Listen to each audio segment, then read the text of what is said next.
अब इसमें देखेंगे कि how to calculate the molar mass of H2SO4 hydrogen sulphuric acid, ठीक है।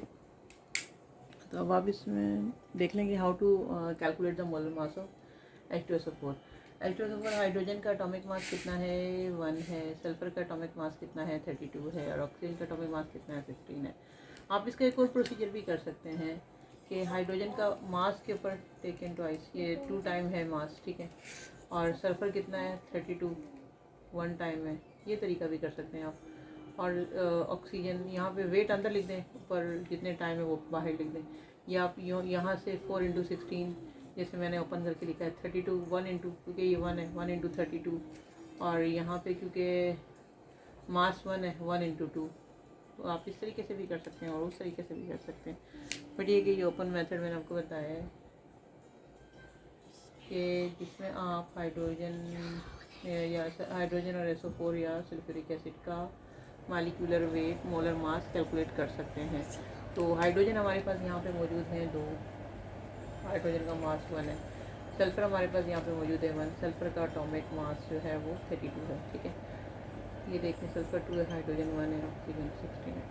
ऑक्सीजन हमारे पास 4 एटम मौजूद है, यहाँ पे आप देख रहे हैं, और 4 है और 16 H2SO4 है, ये 1 है, ठीक है, और ये 4 है। तो 16 4 ज़ा 64 हो गया, 32 1 ज़ा 32 हो गया, 2 1 ज़ा 2 हो गया। तो 64, 32 और 2 को ऐड करेंगे तो 98 ग्राम पर मोल एटॉमिक मास, क्या इसका मॉलिक्यूलर मास या मोलर मास निकल आएगा, किसका, H2SO4 का।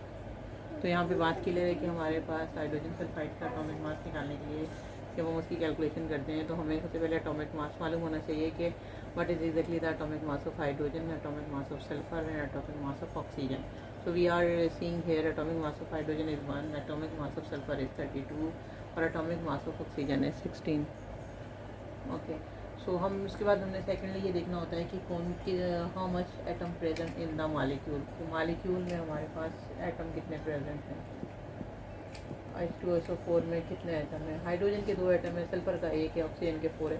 फिर एटम जितने प्रेजेंट हैं वो एटम होते हैं मल्टीप्लाई बाय एटॉमिक मास से। प्रेजेंट एटम जो हैं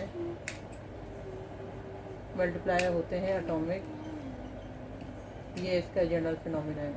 जितना भी प्रेजेंट एटम होता है वो मल्टीप्लाई होता है एटॉमिक मास से। So we should know about the atomic mass as well whenever we are going to calculate the molar mass or molecular mass of any substance, any molecule, any atom of molecules, किसी भी substance का, किसी भी molecule का, किसी भी compound का, whenever you are going to make to taken out the molar mass or molecular mass, you should know about the atomic mass first.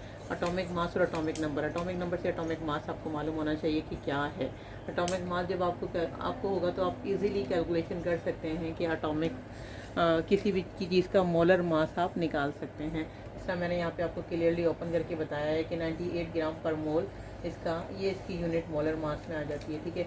और AMU यूनिट जो है वो एटॉमिक मास यूनिट मॉलिक्यूलर, जब हम किसी मॉलिक्यूल का wait निकाल रहे होते हैं, पूरा मॉलिक्यूल का वेट ही है लेकिन ये मोलर मास कहलाता है।